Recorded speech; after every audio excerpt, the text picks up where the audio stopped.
E mais um episódio da nossa Semana Empreendedora para você se tornar uma empresária muito foda. Hoje vamos falar de mentalidade empreendedora, qual a mentalidade que você tem que ter para ser essa empresária foda que você vai ser. Eu sei disso. Como é que vocês estão, mulheres de 40, 50, 60, 120? E como é que estão as novinhas que estão aqui para aprender também com a gente? Porque a nossa mentalidade é de novinha, né? Então as novinhas adoram a gente. Como é que vocês estão? Vamos falar hoje sobre mentalidade empreendedora. Quando a gente fala em mentalidade, a primeira coisa que me vem à cabeça é aquele livro Mindset, né, da Carol Dweck. Ela basicamente divide a nossa mentalidade em dois tipos: uma mentalidade fixa e uma mentalidade de crescimento. A primeira mentalidade é aquela em que você se contenta com as qualidades que você já tem, que você já possui, e trava quando as coisas começam a não dar muito certo, a ficar mais complicadas. E elas vão ficar mais complicadas porque a vida se complica à medida que vai passando, né? Então não tem muito como fugir disso. Já a mentalidade de crescimento, quem tem mentalidade de crescimento, meio que baixa a cabeça para os erros e aprende com eles. Né? A gente está mais aberto. São pessoas normalmente menos dotadas ou que sabem, né, que têm uma capacidade limitada e que precisam se desenvolver ao longo da vida. E as pessoas de mentalidade fixa são aquelas que, desde pequenas, já eram dotadas de algumas características e que não conseguem se adaptar às situações de mudança.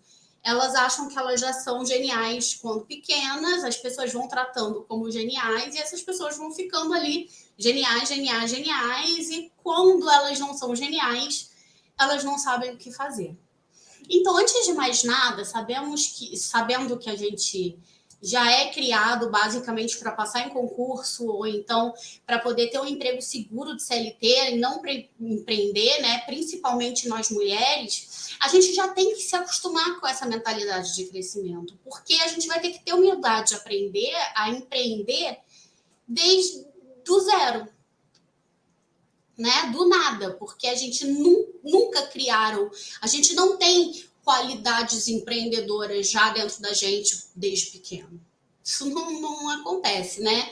E isso requer que a gente tenha que se libertar de determinadas amarras, né? De muitas ideias preconcebidas e principalmente a gente tem que se libertar do nosso ego. Então, antes de mais nada, o plano A é fazer com que o negócio dê certo. E o plano B é o plano A. Ou seja, não tem plano B, gente. Não existe outra hipótese a não ser dar certo. Então, você vai fazer até dar certo.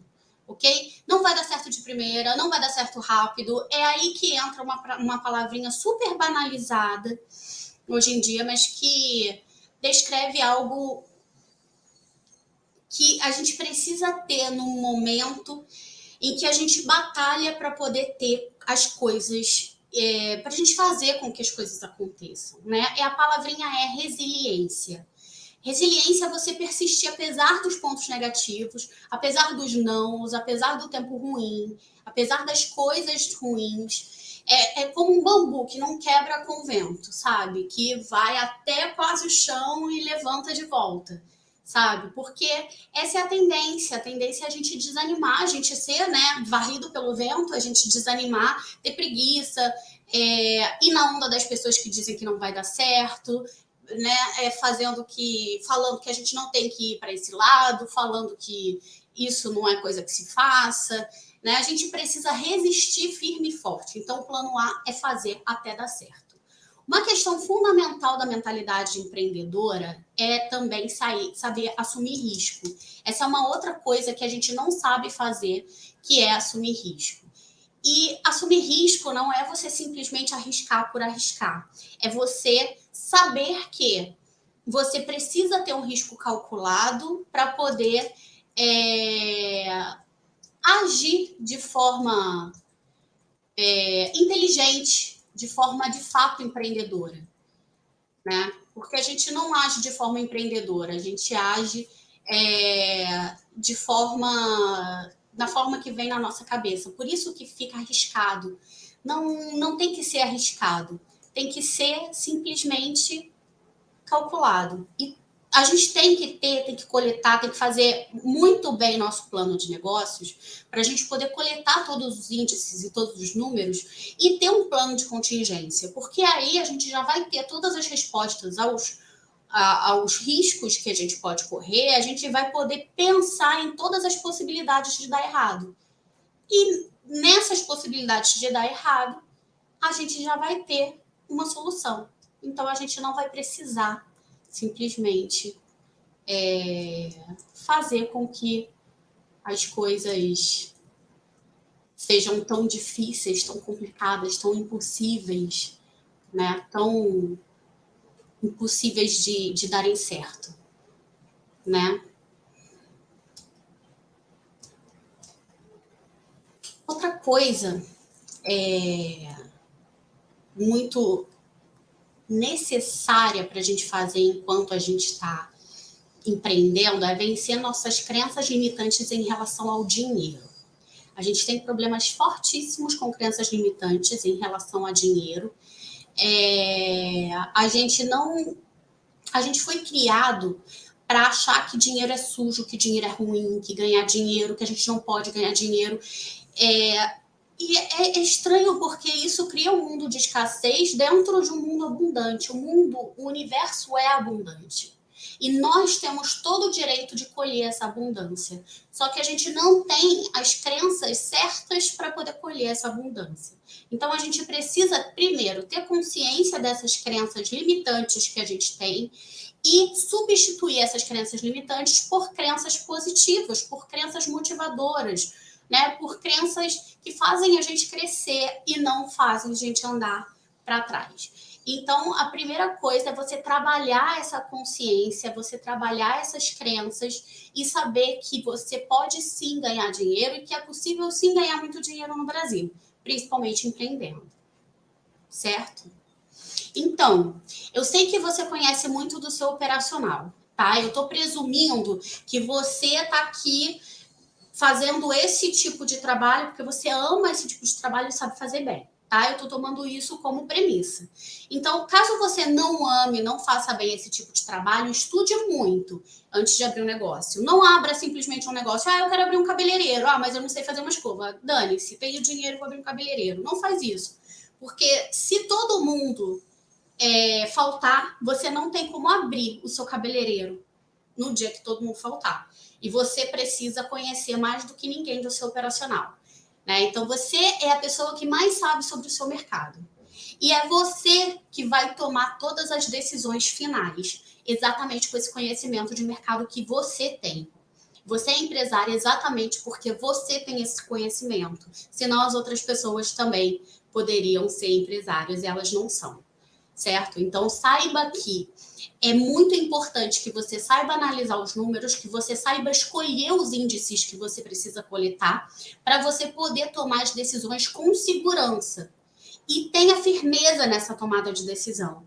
Para isso, você precisa desse arcabouço de conhecimento para poder tomar as decisões certas na hora certa. E saiba que a última palavra é sempre a sua, né? E que com esse conhecimento, sim, você vai poder tomar as melhores decisões, certo? Agora, embora a última palavra seja sua, levando em consideração que a tomada de decisão ela vai drenando a sua energia, não utilize sua tomada de decisão para tomar decisões estúpidas. Dê autonomia para sua equipe, certo? Faça com que a sua equipe, ensine para a sua equipe a ver o mercado como você vê, a ver a missão, a visão da sua empresa, os valores, para que elas vistam a camisa da sua empresa e possam tomar pequenas decisões que você não precisa ficar tomando, certo? Porque é uma forma de valorizar os seus funcionários, dando autonomia, dando independência, desapega desse microgerenciamento, a gente já falou sobre microgerenciamento aqui, né? Dê responsabilidade para os seus funcionários, sempre de acordo com o cargo em que eles estão, obviamente. Não dê muita responsabilidade, sendo que a pessoa não recebe para ter aquele nível de responsabilidade, ok? Outra coisa, desapega. Lembra que a visão da sua empresa foi você que instituiu e faça com que todo mundo saiba da visão da sua empresa. A partir do momento que todo mundo souber os resultados a que você quer chegar, todo mundo vai fazer, mesmo que seja pelo seu caminho, de forma a chegar nesse resultado. Se a equipe está engajada, se a equipe está treinada e está vestindo a camisa, eles vão chegar nesse resultado. Não interessa se pelo seu caminho ou por outro caminho, mas eles vão chegar a esse resultado. Então, desapega, não microgerencia. A empresa não é sua só, a empresa é deles também. A empresa é dos funcionários que estão na linha de frente. A empresa é dos funcionários que estão no atendimento ao cliente, nas vendas. São eles que são a cara da sua empresa. Eu sei que o nome é o seu, mas a cara da sua empresa são seus funcionários. Então, faça com que eles também vistam a camisa da empresa, façam o passo anterior, né? Tenham responsabilidade, tenham autonomia para tomar decisão. E outra coisa, lembra que também o produto ou serviço que você vende também não é para você. Você precisa desapegar disso também. Porque às vezes a gente pensa, não, a minha persona sou eu mesma. E não é, porque a sua persona é pelo menos alguém que tem mais dinheiro do que você para comprar. Concorda comigo? Se você está querendo vender, a pessoa que vai comprar de você tem que pelo menos ter mais dinheiro que você. Então você não é a sua persona. É por isso que a gente tem que parar e poder pensar na nossa persona como um cliente ideal realmente, não como se fosse a gente comprando. Eu já tive mentorado que passou por isso.